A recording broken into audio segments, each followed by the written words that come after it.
Basically আমরা সাপড়ি বলতে কি বুঝি, যে মডিফাইড কালারফুল মানে টেস্টবিহীন কালার করা বাইক, চুল উল্টাপাল্টা চালানো, আর 4V রাইডার, অ্যাপাচি আরটিআর, খাড়া টান, এইসবই তো না ভাই। এই 5-6 লাখ টাকা দিয়ে বাইক কেনা কিছু পাবলিক আছে, ওরাও ছাপড়ি হয়। আর ছাপড়ি বুঝবেন কোনটা, যেটা দেখবেন যে খুবই ইগোয়েস্টিক, মানে আপনি যেটাই করেন আর পাশ দিয়ে বের হয়ে যান, ওর ইগো লেগে গেছে, ও টান দিবে, আপনার ওভারটেক করে যাওয়া লাগবে। আপনি যাচ্ছেন গ্রামের রাস্তা, ধুলার রাস্তা, তো সে আস্তে আস্তে আপনি আপনার গতিতে চলে আসছেন, ওর থেকে যদি আপনার গতি বেশি হয় একটু ধুলা লাগে। আর আল্লাহর রহমতে তো ওরা হেলমেট তো পরেই না, তো ধুলা ওদের মুখেই লাগে। তো ওরা কি করে, যে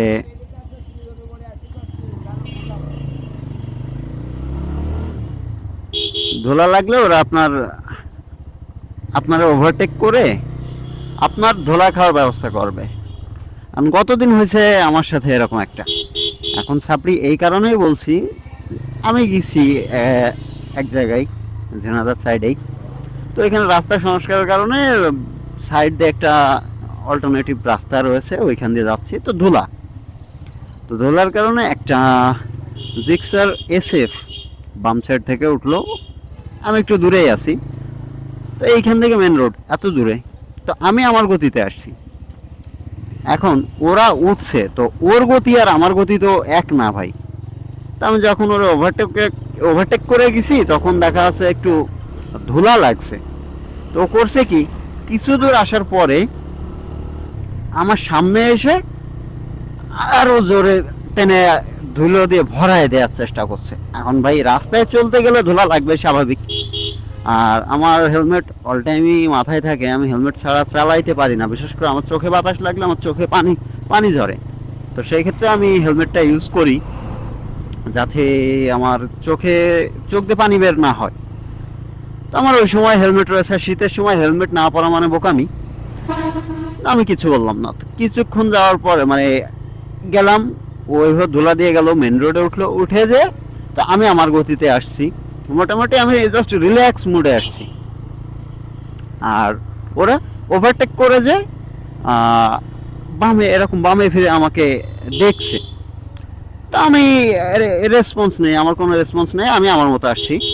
প্রথমে আমি বিষয়টা বুঝিনি যে ওরা পাল্লা দিচ্ছে বা ই করছে, এরকম আমি বুঝি নাই। তো পরে কি হয়েছে, আমি বামে দাঁড়াইছি, ওরা আমার সামনে দিয়ে আবার যাচ্ছে। ওরা তো আমি তখন বুঝলাম যে আমার সামনে দিয়ে দাঁড়ায় আছে, জাস্ট বেসিক্যালি দাঁড়ায় আছে। তো দাঁড়ায় থাক, ভালো কথা। আমি ঘুরে আবার আসছি, তো আমাদের ঝিনাইদহ চুয়াডাঙ্গা রোডে আপনার পুরাতন ভেটেনারি আর বর্তমান হচ্ছে যশো বিজ্ঞান প্রযুক্তির যে ভেটেনারি স্থায়ী ক্যাম্পাস, ওই ক্যাম্পাসের সামনে আপনার হাইওয়ে পুলিশে বাইক ধরছে।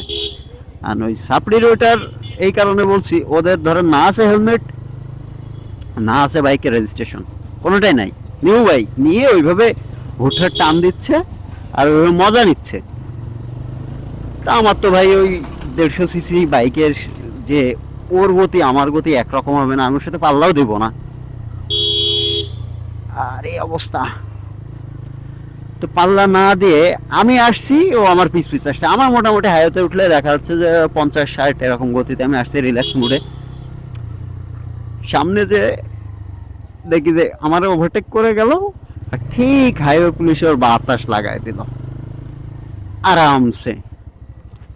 তো দেখলাম যে ইনস্ট্যান্ট কর্মা হয়ে গেল, আমি আর কিছু বললাম না, আমি আবার ওতে হাসতে হাসতে চলে আসলাম।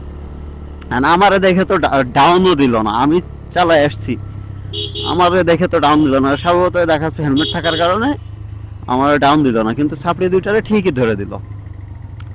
তো ভাই,